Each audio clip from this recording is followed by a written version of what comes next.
বাক অম্ভৃণী খ্রিস্টপূর্ব নবম থেকে সপ্তম শতক সম্ভবত প্রাচীন ভারত। দেবী দুর্গার পূজায় পাঠ করা হয় যে সূক্ত, তার মন্ত্রদ্রষ্টা ছিলেন একজন নারী ঋষি। ঋগ্বেদের বাকসূক্তই বেদের দেবী সূক্ত নামে খ্যাত। দুর্গাপূজায় দেবী মাহাত্ম্য বা চণ্ডী পাঠে এ সূক্ত পড়া হয়। যদিও বেদে দেবী দুর্গার সরাসরি কোনো কথা নেই, তবু পণ্ডিতরা ঋগ্বেদের বাকসূক্তকে দুর্গার সূক্ত বলেই মনে করেন। শাক্ত পূজার প্রাচীনতম মন্ত্র এটি। বেদে পুরুষ দেবতাদের গুণগান করে স্তোত্র বা শ্লোক, সূক্ত তথা মন্ত্র রয়েছে। পাশাপাশি দেবী শক্তির মহিমা ও মাতৃশক্তি উপাসনার প্রাচীন নজির হিসেবে বেশ কিছু সূক্ত পাওয়া যায়। এর মধ্যে বাকসূক্ত অন্যতম। এটি নারী তথা দেবী শক্তির প্রাচীনতম নিদর্শনও বটে। আরও গুরুত্বের বিষয়, এই মন্ত্রের রচনাকারীও একজন নারী। আনুমানিক ৩৫০০ বছর আগের প্রাচীন ভারত, সেখানে জন্মেছিলেন ঋষি কবি বাক। বাক মানে বাণী। ঋষি অম্ভৃণের কন্যা তিনি, তাই আরেক নাম অম্ভৃণী। একত্রে বাগাম্ভৃণীও বলা হয়। বাক অম্ভৃণী দেবী সূক্ত রচনা করেছেন বলে একে অম্ভৃণী সূক্ত বা বাকসূক্ত বলা হয়। ঋগ্বেদের দশম মণ্ডলের ১২৫তম সূক্ত তার রচিত। এতে মোট ৮টি শ্লোক আছে। প্রথম এবং তৃতীয় থেকে অষ্টম শ্লোক ত্রিষ্টুপ ছন্দে রচিত এবং দ্বিতীয় শ্লোক জগতী ছন্দে রচিত। মন্ত্রগুলোকে একত্রে বৈদিক দেবী সূক্তম বলে। সাধারণভাবে চণ্ডীপাঠের আগে ঋগ্বেদের রাত্রি সূক্ত এবং শেষে দেবী সূক্ত পাঠ করা হয়। বাক অম্ভৃণী ঋগ্বেদের দশম মণ্ডলের ১২৫তম সূক্তে জানাচ্ছেন, অহম রুদ্রে ভীর্ভ শুভিশ্চ রাম্য মাদিত্যৈরুত বিশ্বদেবৈ।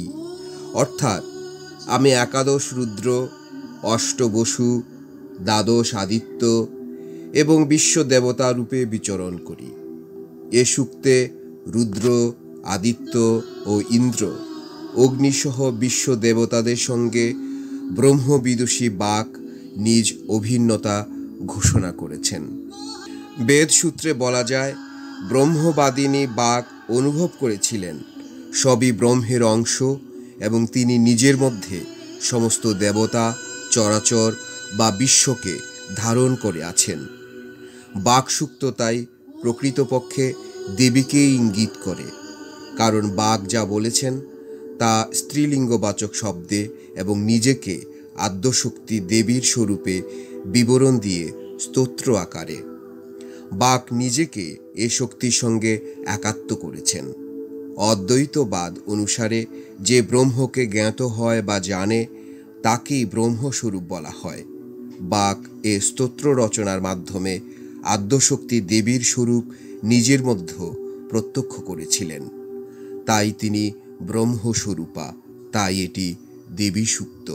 দেবী সূক্ত নিয়ে বেদের বিখ্যাত প্রাচীন ভাষ্যকার বা টিকাকার সায়নাচার্য বলেছেন, অম্ভৃণ কন্যা বাক পরমাত্মার সাথে নিজের অভিন্নতা উপলব্ধি করে জগৎ রূপে নিজেকে ব্রহ্ম উপলব্ধি করেছেন। আবার ব্রহ্মরূপিণী ভগবতী দেবী বা নারী ভগবান এখানে ব্রহ্মবিদুষী বাক্যে মাধ্যম রূপে গ্রহণ করে তার ভেতর দিয়েই নিজের জগৎব্যাপী আত্মস্বরূপের পরিচয় দিয়েছেন। দেবী সূক্তে নির্দিষ্ট করে কোনো নাম বা উপাধি বিশিষ্ট দেবীর কথা বলা হয়নি। অর্থাৎ এখানে আদ্যাশক্তিকে নির্দিষ্ট কোনো রূপেই সীমাবদ্ধ করা হয়নি। এটি দেবীর বিশ্বময় স্বরূপের প্রকাশ। এ সূক্তটি বেদোত্তর সাহিত্যেই বস্তুত দেবী সূক্ত নামে অভিহিত হয়েছে। বিশ্ব ব্রহ্মাণ্ডের মধ্যে দেবী শক্তি নিহিত রয়েছে। এ উপলব্ধি থেকেই পরবর্তীতে দেবী শক্তি শাক্ত পূজার প্রধান উপাস্য দেবতায় পরিণত হয়েছেন। অন্যদিকে হিন্দু সাহিত্যের পৌরাণিক ধারার প্রাচীনতম গ্রন্থের অন্যতম মার্কণ্ডেয় পুরাণের একটি শ্লোকে বলা হচ্ছে, স্ত্রী সমস্ত সকলা জগৎসু, অর্থাৎ প্রত্যেক স্ত্রী বা নারীর মধ্যেই জগৎ তথা দেবীসত্তা বিরাজমান। বা কম্ভ্রিনীয়, সে আদ্যাশক্তি দেবীর স্বরূপে নিজেকে ব্রহ্মের সাথে একাত্ম করেছেন। জগতের সকল নারীরই সে অধিকার আছে